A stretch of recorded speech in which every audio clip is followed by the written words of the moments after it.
Assalamualaikum warahmatullahi wabarakatuh. Waalaikumsalam. Keren banget sih ada banner-bannernya gitu. Iya iya dong kakak, kan harus totalitas. Gimana gimana kabarnya? Jogja aman? Alhamdulillah. Aman ya? Hmm, Masih damai bersama Mas Agus.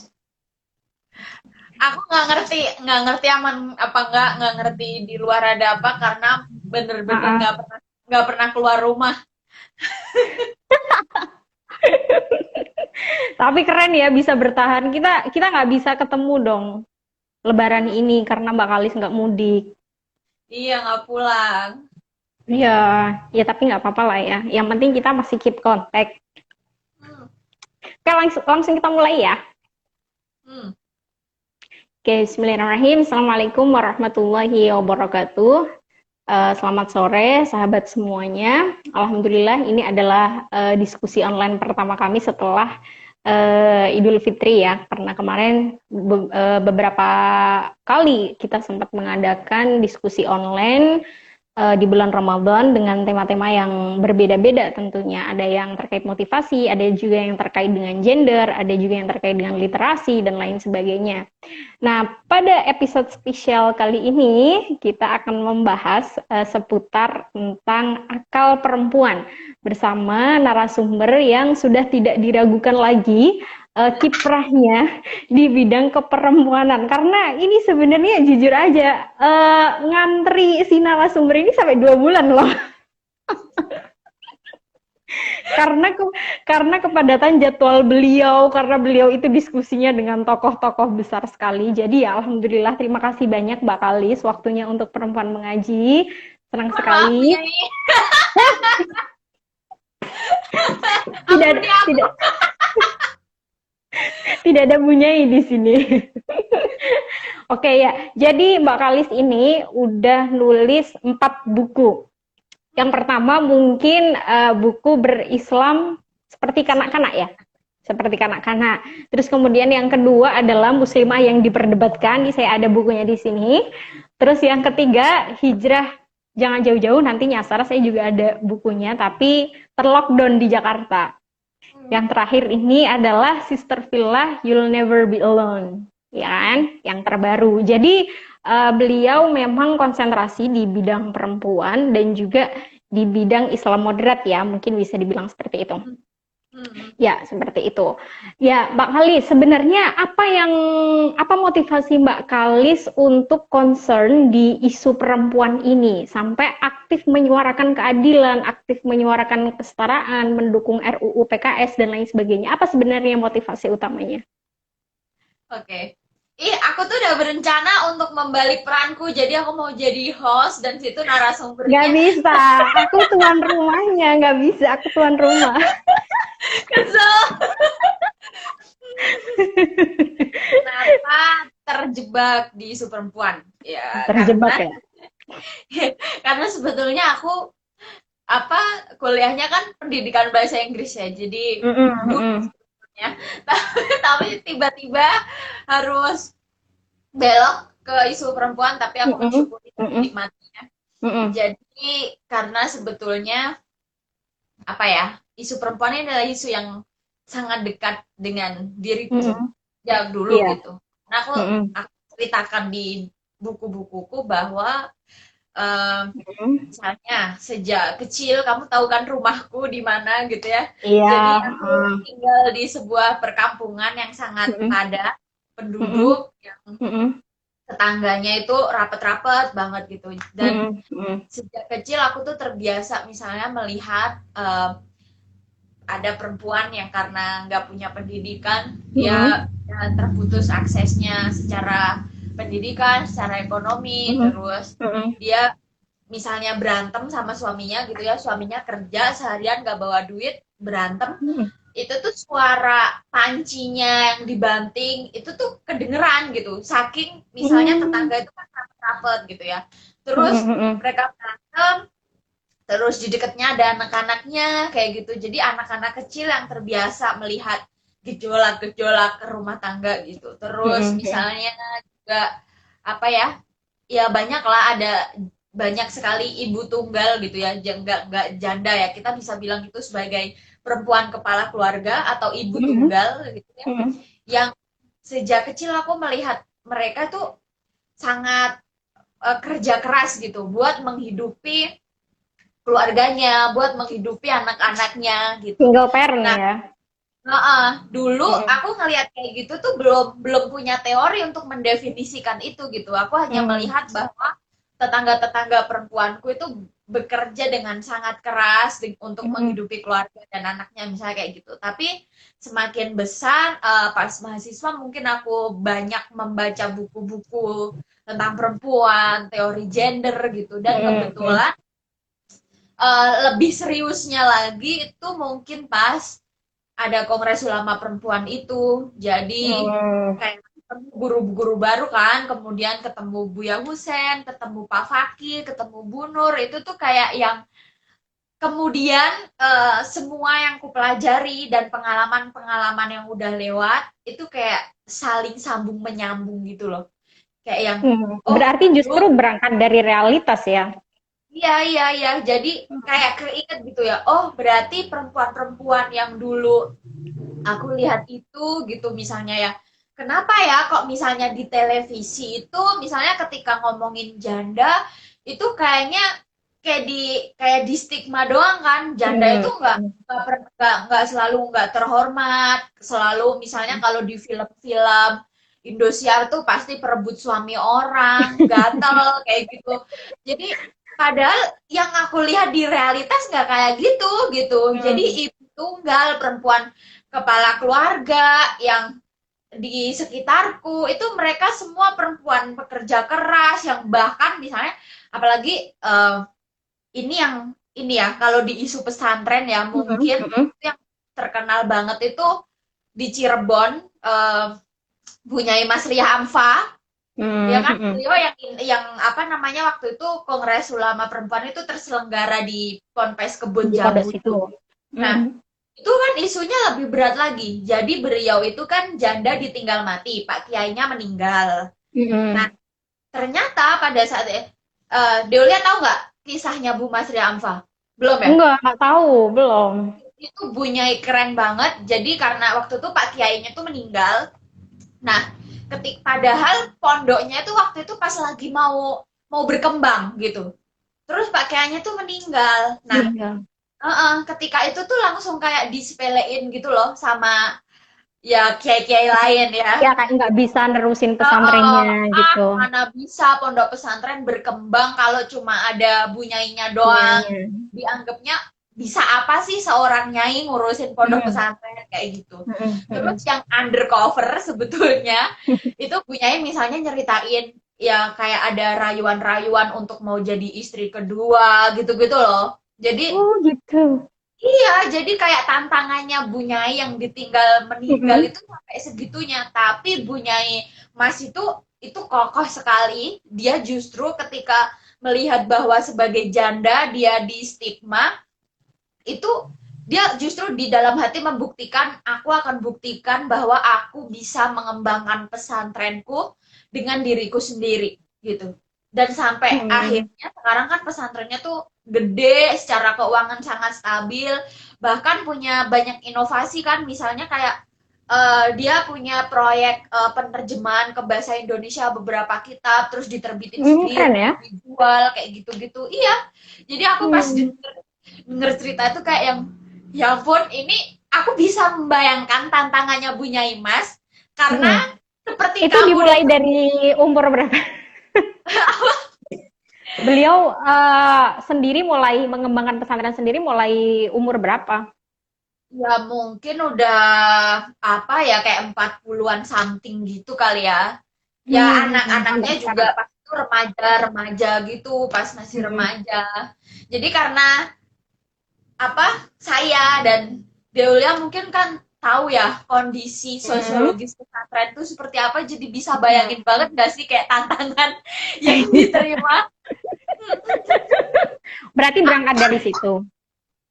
Berangkat apalagi dari kan misalnya misalnya kan eh apa ya, pesantren itu kan kalau yang tugas ngajar itu kan pasti nganggapnya itu laki-laki. Jadi kiai Iya. laki-laki itu kayak dianggap lebih terpercaya buat baca kitab, lebih terpercaya buat nerima ceramah. Kemampuannya, secara kemampuannya dikira Iya, lebih.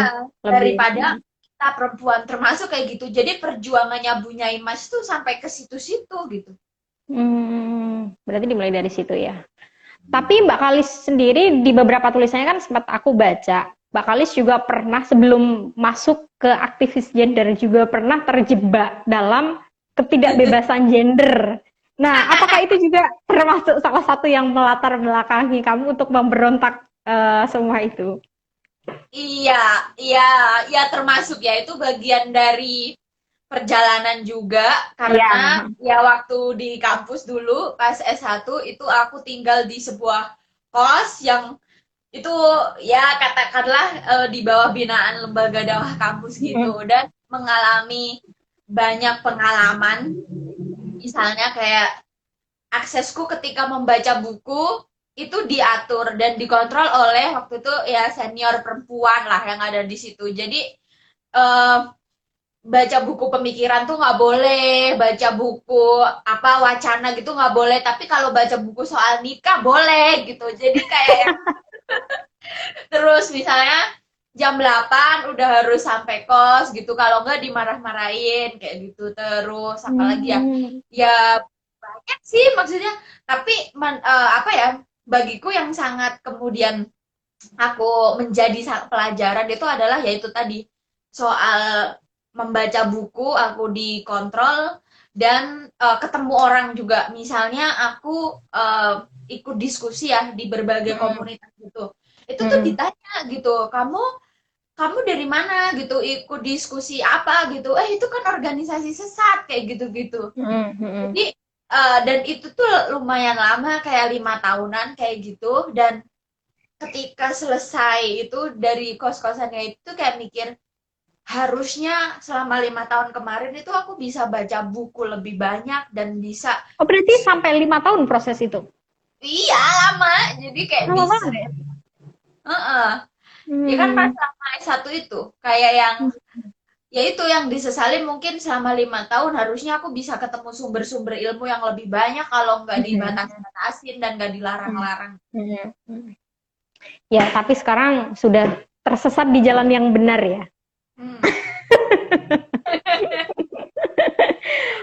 Oke, Kalau terus orang bilang dia hijrah semakin gimana gitu ya, hijrahnya semakin menutup diri gitu kan, semakin diem. Lah, aku yang kayak begini itu hijrahku gitu. Aku merasa sekarang hijrah karena merdeka secara pikiran. Iya.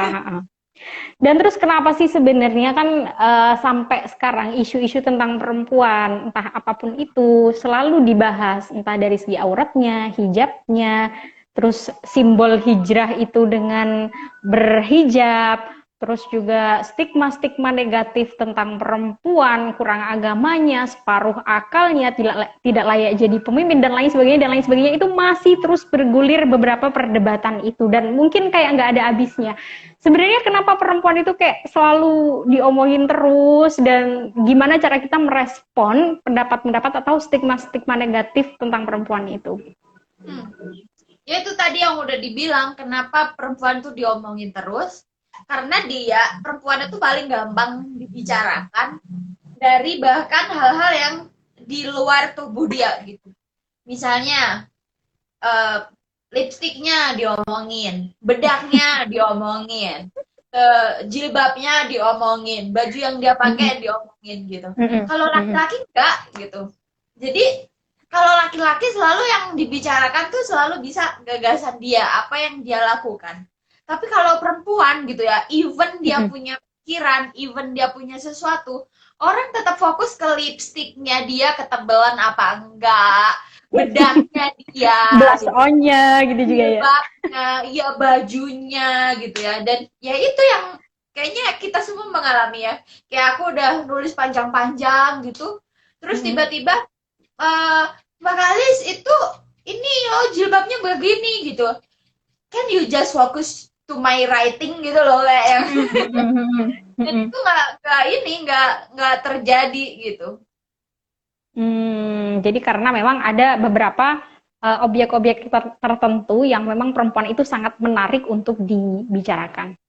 Terus Mbak Kalis kan juga sering menyanggah atau mematahkan beberapa pendapat-pendapat kayak yang terbaru ini kan terkait dengan kelas poligami atau kemarin judulnya laki-laki jahiliyah. Nah sebenarnya apa sih Mbak trik atau tips untuk menghadapi orang-orang yang katakanlah pendapatnya tentang perempuan itu sangat menindas gitu? Kalau yang udah parah banget, misalnya kayak kemarin itu yang laki-laki, dia sebetulnya itu ada di jejaring bisnis obat penguat kelamin, seriously. Jadi orang-orang tuh sebetulnya bukan ustadz atau apa, mereka itu bisnis dagang obat penguat penis. Itu aku dari riset. Aku udah riset gitu.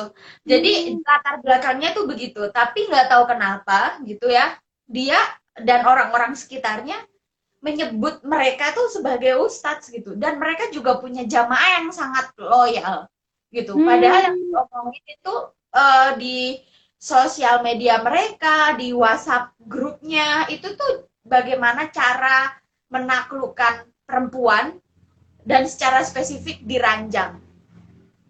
Terus kemudian bagaimana misalnya membuat istri pertama atau kedua gitu ya, itu memberikan izin agar mereka menikah lagi, dan misalnya nggak diizin pun mereka tuh kayak punya alasan bahwa sebetulnya izin istri itu nggak penting gitu. Mereka udah mempercayai hal-hal yang kayak gitu karena mereka punya ideologi sendiri terkait poligami itu. Jadi kalau menurutku itu udah sesat. Nah, hal-hal yang udah levelnya udah berat kayak gitu, buatku kita harus melawan dengan sama kerasnya. Jadi melakukan perlawanan tuh juga ada level-levelnya gitu. Kalau yang udah jahat banget kayak itu kan jahat gitu ya, dan berbahaya gitu, buatku ya itu harus dilawan dengan sama kerasnya. Tapi misalnya kalau yang beradu wacana ya, kalau di sosial media kan misalnya ada akun-akun dakwah yang misalnya melarang perempuan bekerja atau tampil di ruang publik gitu ya.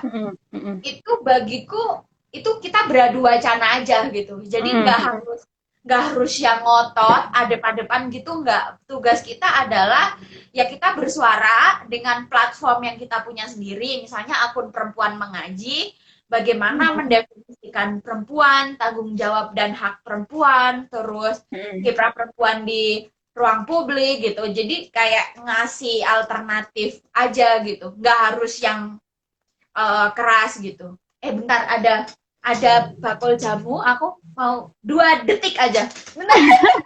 Siap. Mas. Oke, terima kasih buat teman-teman semuanya yang masih setia menonton diskusi tentang akal perempuan bersama Mbak Kalis Mardiasi. Kembali lagi. Oke. Iklan guys, ada Bude. Itu kayaknya tadi manggil-manggil Mas, disuruh Agus yang beli ya. Iya, Masku langganan ini beli jamunya Bude. Oh. Ya, gimana lanjut. Ya kayak gitu. Jadi dan itu sebetulnya tanggung jawab loh, misalnya buat anak-anak pesantren atau buat anak-anak yang sejak kecil memang belajar atau bahkan belajar produk hukum ya, baik syariat atau ilmu hadis di perguruan tinggi Islam. Kalian tuh punya tanggung jawab gitu buat misalnya berebut wacana soal itu gitu. Jadi jangan misalnya marah-marah atau protes doang, nggak terima karena ada akun-akun dakwah yang begitu, gimana sih dan sebagainya. Tapi kamu nggak produksi konten gitu, kamu nggak mengambil ruang itu, padahal ruang publik ini tuh milik siapa aja. Kamu juga bisa maksudnya menyuarakan gagasanmu kan lewat IG dan sebagainya kan, nggak ini milik semua orang gitu. Jadi emang pertarungan wacana gitu, jadi kamu ambil dong ruang ini juga gitu ya Mbak. Terus kemudian mengenai apa ya, Kayak misalkan justru terkadang sesama perempuan sendiri atau bahkan perempuan sendiri itu kayak merasa dirinya itu lemah. Satu, merasa dirinya itu nggak lebih bisa daripada laki-laki. Atau yang terjadi kadang itu justru sesama perempuan saling merendahkan atau menghujat perempuan lain. Nah, sebenarnya gimana kita mengatasi hal-hal kayak gini? Karena ini di dunia pesantren pun saya juga menemukan ya, artinya seorang public figure, followernya banyak, justru stigma negatif itu dilontarkan di status Instagram atau apa, bahwa perempuan itu lemah, perempuan itu sumber fitnah. Dan ini ada, dan menurut aku ini ironi banget ya buat aku yang dari kalangan pesantren. Nah, gimana caranya menghadapi atau mungkin mengedukasi orang-orang yang masih berpikiran buruk tentang dirinya sendiri? Itu yang dinamakan internalized patriarki. Jadi karena aku selalu bilang kita semua itu anak kandung patriarki. Sejak kecil kita itu lahir dan bertumbuh dan dibesarkan, itu gak semua orang punya privilege buat diasuh dengan cara misalnya kamu perempuan dan kamu ditumbuhkan apa ya, rasa kepercayaan dirimu atau orang tuamu melihat semua manusia sama, bukan berdasarkan gendernya, kan nggak kayak gitu. Jadi apalagi yang misalnya di pesantren gitu ya, sejak kecil misalnya dia perempuan, yang dia lihat misalnya ya perempuan tuh tugasnya begini kalau di pesantren gitu, laki-laki tuh tugasnya begini kalau di pesantren. Itu Beberapa yang mungkin, beberapa. itu yang dia lihat dan kayak dia terima gitu. Atau ya nggak pesantren aja sih, banyak keluarga juga begitu. Misalnya karena apa namanya, bapak yang mendiskriminasi anaknya berdasarkan gender. Misalnya kalau buat sekolah masnya aja semua dijual gitu ya, tapi giliran modalin anak perempuan tuh nggak begitu rela, karena dia ngelihat anak perempuan nanti juga ada yang nikahin kayak gitu kan. Jadi tanggung jawab suaminya gitu. ya itu udah tradisi gitu ya. Dan apa, nah kita juga nggak, maksudnya kalau kita perempuan ingin empower sesama perempuan, kita juga harus memahami kondisi itu. Jadi kadang kan kita nggak sabar ya, misalnya kayak kok bisa sih, maksudnya ngeselin ya perempuan-perempuan ini mau di empower tapi ini dia sendiri yang ngerasa lemah kayak gitu kan. Iya. Nah, itu tuh butuh treatment yang beda, levelnya emang butuh kesabaran gitu. Oh, berarti nggak bisa langsung kayak kita mengedukasi dia, nggak bisa ya. Kita harus tahu Makanya ada latar orang belakang. yang di empower 2 kali udah langsung bisa jalan sendiri. Ada juga perempuan-perempuan itu yang harus dielus-elus, di empower 8 kali, dia baru bisa sadar potensi dirinya gitu. Tapi kalau misalnya kita tinggalin hanya karena kita nggak sabar, ya kasihan juga gitu loh. Berarti kita harus memahami kondisi si perempuan yang bersangkutan itu. Iya, karena Nggak bisa kadang-kadang sembarangan. misalnya ada lagi misalnya perempuan korban kekerasan. Itu ada kan yang nggak sadar kalau misalnya dia tuh korban kekerasan. Udah babak belur, tubuhnya gosong semua dan sebagainya, tapi dia masih nganggep enggak kok, suamiku dulu nggak gitu, dia tuh sayang cinta sama aku gitu. Padahal mukanya tuh udah bengep semua, dia dipukulin tiap hari. Ada juga yang kayak begitu.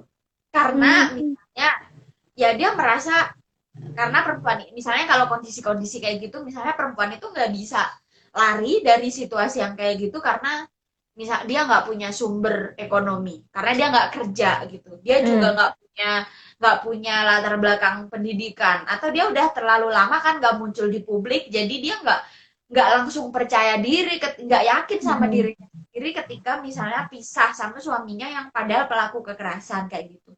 Atau misalnya dia nggak punya cukup kepercayaan diri untuk mengasuh anaknya sendirian, apalagi kalau ada anak itu kan berat lagi gitu ya.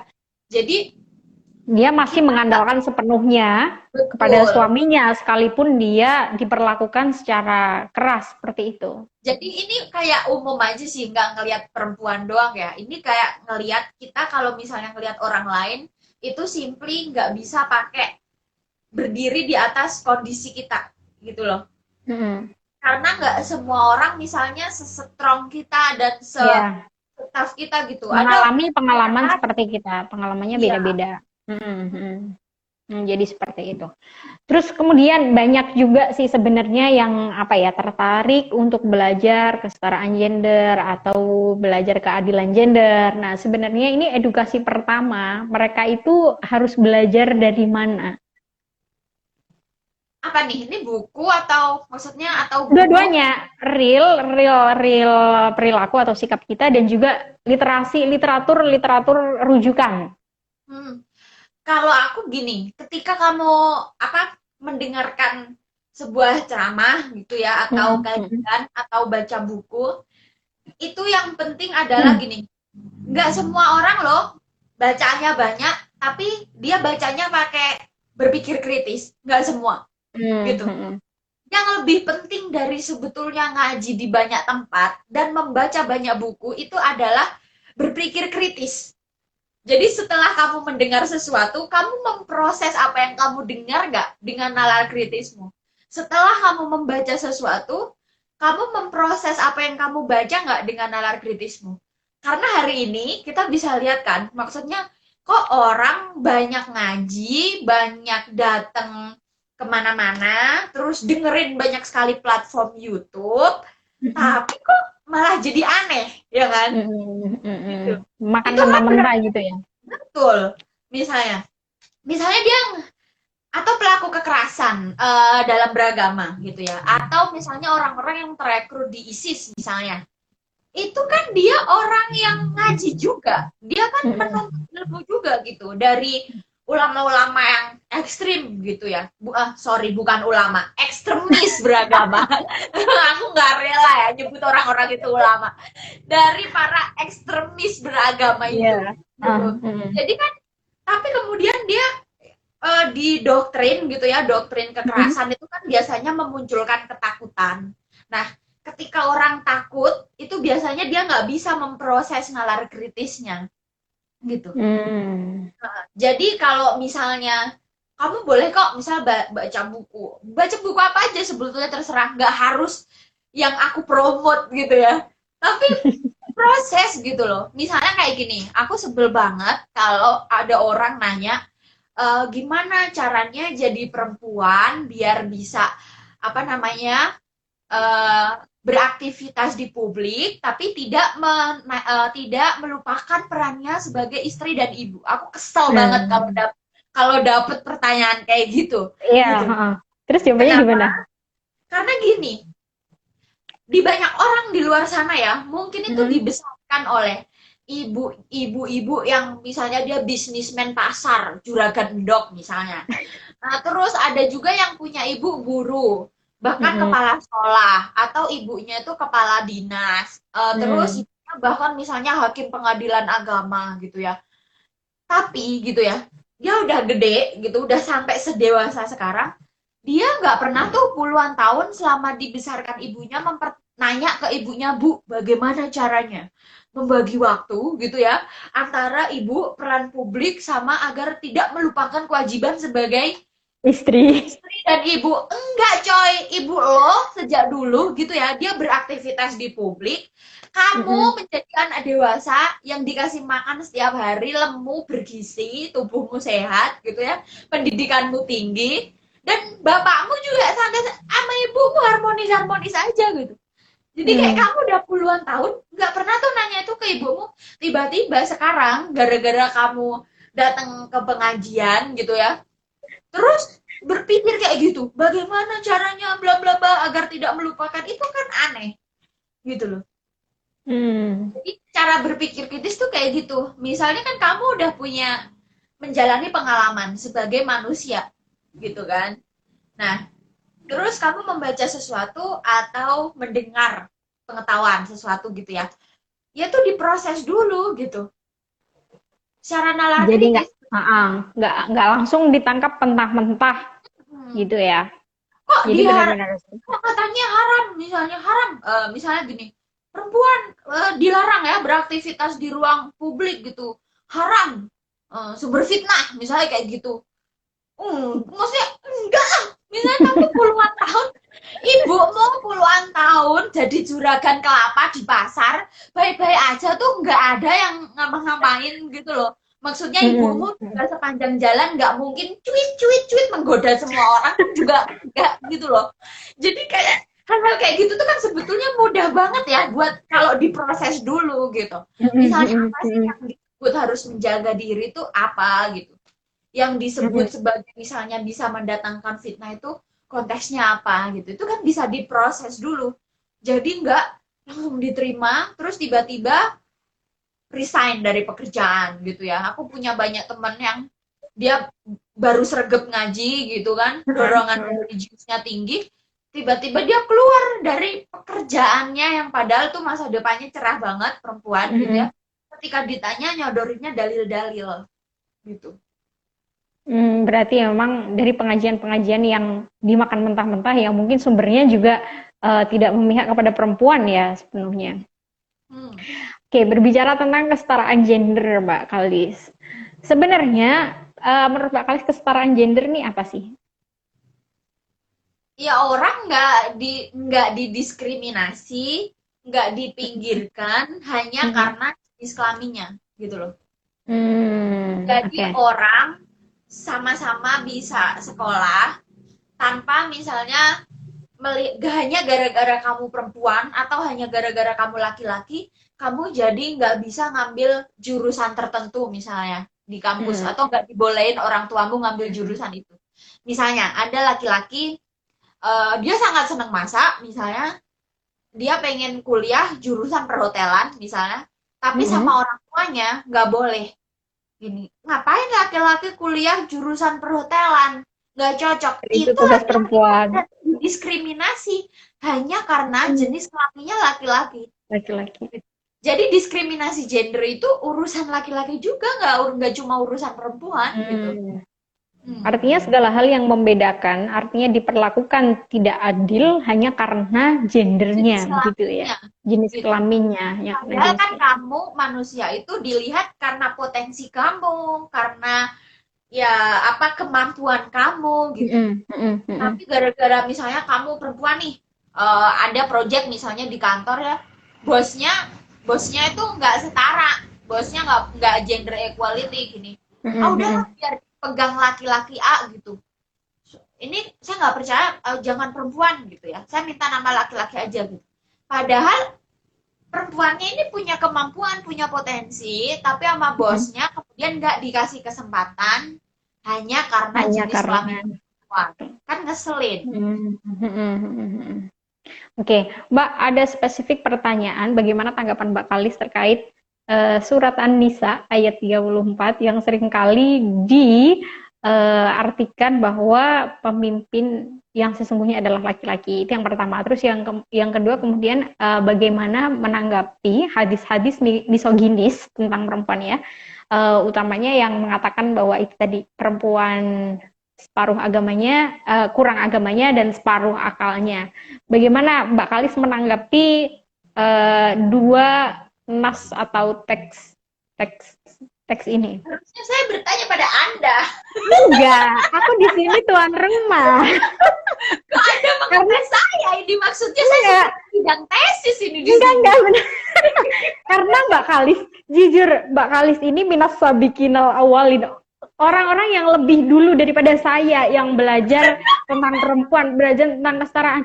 Dan jujur banget aku belajar banyak dari tulisan-tulisan Mbak Kalis, belajar banyak dari berbagai gagasannya Mbak Kalis. Ini terus terang banget karena emang ada pertanyaan netizen yang seperti ini juga. Ini nggak bermaksud ngetes ini. Dan karena kan guru-guru Mbak Kalis kan udah deket dengan orang-orang yang memang tidak diragukan lagi seperti Buya Husen, Kiai Faki, Bunyai Mas Riah ya, Bunyai Mas Riah, Bu Nur Rofi'ah, Bali Sawahid dan lain sebagainya lah pokoknya. Jadi ditularkan ilmunya kepada teman-teman perempuan mengaji di sini. Ya itu tadi gitu ya. Nah ini kalau ngomongin kepemimpinan perempuan, udah nggak ini lagi lah. Maksudnya kita lihat realitas aja. Iya. Gitu. Sekarang tuh ada ibu tunggal atau perempuan kepala keluarga, dia bisa tuh jadi pemimpin gitu kan. Atau ada banyak keluarga di sekitar kita yang misalnya secara ekonomi itu bergantung loh ke perempuannya banyak gitu. Terus misalnya tadi kamu punya kepala sekolah perempuan nggak? Sekolahmu baik-baik saja kan dipimpin perempuan gitu. Terus kamu Gak ada punya masalah, nggak hancur juga sekolahnya gitu ya. kan ada yang dianggap wah karena pimpinan perempuan segera temui kehancurannya kayak gitu. Enggak Iya, lah, pemimpin laki-laki yang hancur lebur, bahkan banyak, level lebih pemimpin banyak. negara juga banyak gitu kan. Iya. Jadi Oh, berarti kayak cukup dipatahkan dengan realitas ya. heeh.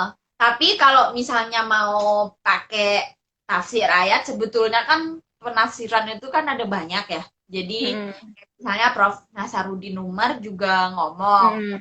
Mm-mm. bahwa rijal dalam ayat itu tuh Mm-mm. bukan subjek benda, tapi sebetulnya sifat-sifat maskulinitas atau sifat-sifat kepemimpinan gitu. Mm-mm.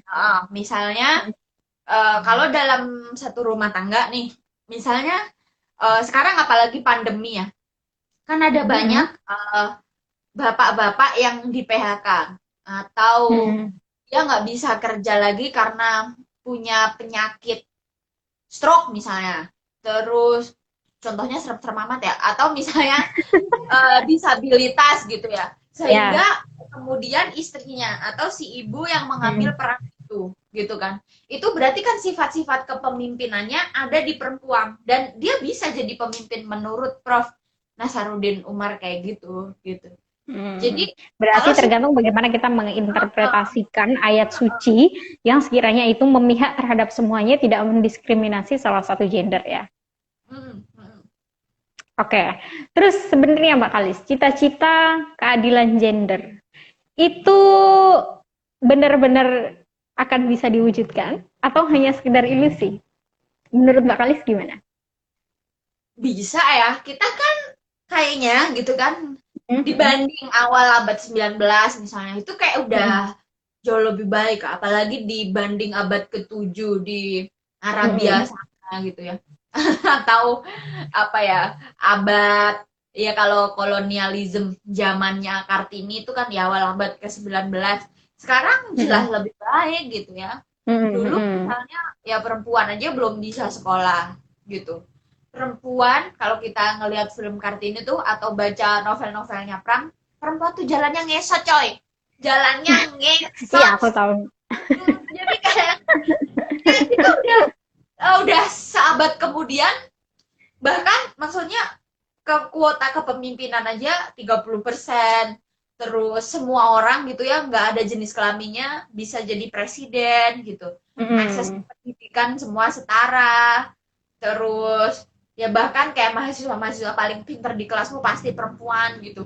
Jadi kayak yang apa ya, ya bisa gitu. Arahnya selalu Bisa lebih ya. baik kok hari ini. Gitu. Dan mungkin jalan perjuangan yang ditempuh untuk mencapai cita-cita keadilan gender itu kan banyak. Dan dalam hal ini mungkin kalau Mbak Kalis ini literasi ya, terus juga mengadakan seminar-seminar. Adakah jalan-jalan lain yang mungkin nggak artinya dia nggak mempunyai passion seperti Mbak Kalis sebagai aktivis. Nah, apa yang harus mereka lakukan untuk menempuh itu? Ini buatku bahkan lebih penting dari apa yang kulakukan ya. Mm-mm. Lihat orang-orang yang paling dekat di sekitarmu. Jadi Mm-mm. misalnya itu juga aku lakukan sebetulnya ke saudara-saudaraku yang perempuan yang dia hari ini misalnya berperan sebagai istri dan ibu, itu aku awasi terus gitu, misalnya apa yang bisa aku Mm-mm. bantu biar atau minim apa ya, biar apalagi misal dia korban kekerasan gitu, jadi kayak Mm-mm. sebetulnya peran kamu yang konkret-konkret kayak gitu yang penting gitu. Misalnya kalau Berarti kamu dengar kita mulai dari lingkungan kita sendiri. iya iya kalau kamu dengar tetangga perempuanmu jadi korban kekerasan, jangan bikin thread di Twitter, selamatin gitu. Terus ada tetangga perempuanmu yang butuh dikasih support misalnya akses ke pengetahuan atau sumber modal Mm-mm. dan Mm-mm. sebagainya. Bukain jalannya gitu. Atau misalnya kamu punya background apa? Misalnya sekarang kan atau kamu bisa bikin ini maksudnya di pengajian malam Jumat atau di arisan ibu-ibu PKK gitu. Kamu bisa memulai obrolan-obrolan yang membangun soal gender equality itu ke ya orang-orang terdekatmu gitu. Atau misalnya kalau kamu ada di grup WhatsApp alumni, grup WhatsApp geng yang isinya cowok-cowok seksis dan ngejokes yang menormalisasi pelecehan kepada perempuan, berarti kan kamu berani negur nggak yang kayak gitu? Berarti memang perjuangan itu dimulai dari lingkungan kita sendiri. Nggak cuman hanya dilakukan dengan ngebacot di Twitter. Gitu ya. Ini juga ada lagi pertanyaan. Mbak Kalis, kenapa kata-kata feminisme oleh kebanyakan orang sering dikonotasikan sesuatu yang negatif? Nah, karena memang atau biasanya yang saya dengar itu feminisme itu dari barat, seperti itu. Bagaimana tanggapan Mbak Kalis mengenai ini? Ya feminisme memang bahasa Inggris gitu ya. Memang dari tapi kalau feminisme dari barat enggak juga, karena ada juga yang kulit hitam, terus kemudian dari Timur Tengah juga banyak gitu ya. Demokrasi juga dari barat gitu ya. Itu kan istilah aja. Gitu ya, tapi intinya dalam ajaran Islam sendiri artinya spirit untuk memperjuangkan nilai-nilai kesetaraan dan keadilan antara laki-laki dan perempuan itu sebenarnya juga sudah ada ya. Kamu nggak apa-apa kok nggak pakai istilah feminisme kalau nggak rela ngomong itu. Iya, yang penting berarti substansi nilainya, bukan istilahnya. Yang penting kamu sebagai perempuan jangan mau didiskriminasi, jangan mau dilecehkan, jangan mau dianiaya. Nah, ini juga kemarin beberapa ada juga pertanyaan, Mbak. Catcalling itu kan termasuk pelecehan ya. Nah, ini sebenarnya sikap baiknya itu kita langsung memberontak, nggak terima sama orang yang ngelakuin kayak gitu, atau kita diem aja ketika diperlakukan seperti itu. Kalau kamu punya keberanian, berhenti. Terus samperin orangnya. Ada apa, Mas? Manggil-manggil saya. Gitu. Itu kalau punya keberanian ya. Mas manggil-manggil saya, Mas. Gitu. Kenapa, Mas? Gitu. Paling-paling orangnya bingung. Enggak, gitu. Oh, berarti kalau emang kita punya keberanian, kita justru memang harus nyamperin orangnya ya, kalau emang maksudnya itu memanggil. Gini, Mas bau, Mas mandio dulu sana loh, gitu. Aduh, ya Allah. Jadi begitu. Oke, Mbak Kalis, terkait dengan buku yang terakhir, yang Sister Villa, You'll Never Be Alone. Ini sebenarnya udah dibedah apa belum? Isinya ini lebih membela kaum perempuan yang bagaimana? Kalau yang di sini kan setelah saya bacakan lebih membela ke kayak misalkan hijab, terus juga mengkritik beberapa brand tertentu yang mengaitkan antara produk dan tubuh perempuan. Kalau buku yang terbaru itu lebih membela ke siapa? Kalau yang muslimah yang diperdebatkan itu kan dia kumpulan esai, dan sebetulnya esai-esai di muslimah yang diperdebatkan tuh serius dan bertabur istilah-istilah yang agak berat gitu ya. Jadi kalau kamu tidak menekuni wacana gender equality atau feminisme, sebetulnya agak susah nyambung kan di situ. Karena ada yang ngomongin banyak ya, teori perikanan, tadi kan soal brand-brand kecantikan, terus juga banyak lah di situ. Jadi kalau yang nggak familiar sama isu-isu perempuan, mungkin kalau baca muslimah yang diperdebatkan agak kaget. Tapi yang Sister Villa You'll Never Be Alone tuh jauh lebih ringan dari muslimah yang diperdebatkan, karena aku memang tadi aku menyengaja maksudnya ke depan buku-bukuku itu karena aku melihat pertarungan wacana kita itu kan saingannya itu sama remaja, jadi objeknya itu sejak misal rohis di SMP, SMA gitu. Dan kalau pikiran mereka itu sudah lama terlalu mapan, itu kan kayak sulit kan diubahnya. Jadi kan ada misalnya kita juga tahu misal lembaga-lembaga di SMA yang dulu nggak ketahuan ternyata banyak dimasuki paham-paham Islam yang agak ekstrim atau eksklusif gitu ya, itu kan Mm-mm. sulit akhirnya kita ngubahnya kalau udah terlanjur. Makanya visiku ke depan sebetulnya justru menulis seringan-ringannya agar jangkauan pemahamannya tuh lebih luas gitu. Seperti itu. Di Berarti sisi ini ada. lain aku banyak ngomongin contoh, ngomongin ya tadi realitas pengalaman Mm-mm, perempuan mm-mm. gitu. Mm-mm. Berarti kalau orang mau belajar dari bukunya Mbak Kalis, mungkin lebih baiknya dimulai dari yang terbaru ini ya, yang Sister Villa ya. Bisa. Untuk pemula, Tapi untuk dari pemula. semua juga aku seneng. Ya iyalah jelas. Ya tapi karena emang berbobot banget sih dari tulisan-tulisan yang Mbak Kalis suguhkan di buku-bukunya itu. Terus Mbak Kalis tadi juga ada pertanyaan, sejauh Mbak Kalis menyuarakan kesetaraan dan keadilan gender, apa tantangan terberat yang dihadapi oleh seorang aktivis gender? Hmm, apa ya? Kadang kalau mau kayak mikir kerasa berat, itu aku malu sama karena kan perempuan-perempuan di luar sana yang hari Mm-mm. ini masih terdiskriminasi, yang Mm-mm. hari ini nggak boleh sekolah gitu, yang hari ini misalnya nggak bisa menentukan jodohnya sendiri aja nggak bisa. Oh, jadi terus ada banyak misalnya tadi ibu tunggal atau perempuan kepala Ah, keluarga, dia bekerja dengan sangat keras gitu ya untuk keluarganya, untuk anak-anaknya.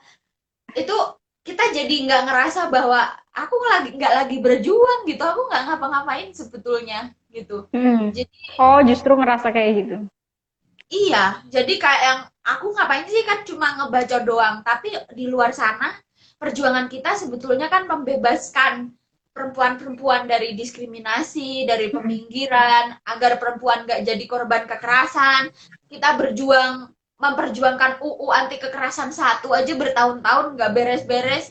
Itu nggak Iya. ada apa-apanya kalau mengingat perempuan korban kekerasan yang asli yang hari ini dia masih berjuang menghadapi traumanya, bahkan bahkan fisik gitu kan, perempuan korban kekerasan masih kesakitan fisik gitu, yang korban pemerkosaan dalam rumah tangga misalnya, atau bahkan ibu-ibu yang bayinya gizi buruk terus karena maksudnya ketika hamil nutrisinya nggak tercukupi karena keterbatasan ekonomi kayak gitu-gitu. Jadi ya kita tuh masih privilege banget lah, nggak ada apa-apanya dibandingkan orang-orang di luar sana gitu. Berarti Mbak Kalis menganggap ini semua sangat-sangat tidak memberatkan Mbak Kalis ya. Artinya belum jalan perjuangan Mbak Kalis belum apa-apa dibanding orang-orang yang mengalami kekerasan atau mengalami diskriminasi secara langsung. Kalau mau capek, artinya tuh kalau mau capek, kalau mau putus asa tuh akhirnya nggak jadi kalau ngelihat yang kayak gitu gitu, bahwa perjuangan kita tuh masih jauh gitu. Gitu. Oke, terakhir Mbak, mungkin pesan-pesan untuk teman-teman semua yang masih setia nonton sampai saat ini apa? Hmm, beli bukuku.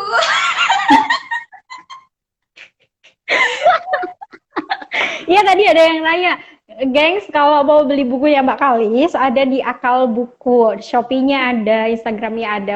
Kenapa? Wow, Enggak, apa kenapa itu judulnya jangan-jangan Akal aku. Perempuan? Kenapa judulnya Akal Perempuan? Karena akalnya ini diambil dari akal buku, perempuannya diambil. Jadi judulnya seperti itu. Enggak, terakhir Mbak, beneran pesan terakhir untuk teman-teman semuanya yang sedang berjuang mungkin atau yang mungkin belum belum tahu kesetaraan dan lain sebagainya. Hmm, pikiran kamu berharga, terus tubuh kamu berharga, jangan mau dilecehkan, jangan mau di semena-menain orang gitu ya. Mm. Pikiran kamu berharga, jangan mau di stop atau dikontrol ya Pak, sama orang yang semena-mena menguasai kamu gitu. Jadi Hmm. itu tadi maksudnya, ketika dapat informasi atau membaca buku pun gitu ya, gunakan nalar kritis, proseslah Mm. informasi itu ya, tentu Mm. saja dengan jangan diterima mentah-mentah dengan ketakutan gitu dan lain-lain. Ya karena kadang masih ada juga beberapa perempuan yang itu tadi nggak berani, terus merasa dirinya inferior, nggak berani bersuara. Ya milih. Oh ya, kalau mau hijrah, misalnya dapat hidayah buka buat pakai kerudung, biasa aja, nggak usah nangis-nangis di televisi.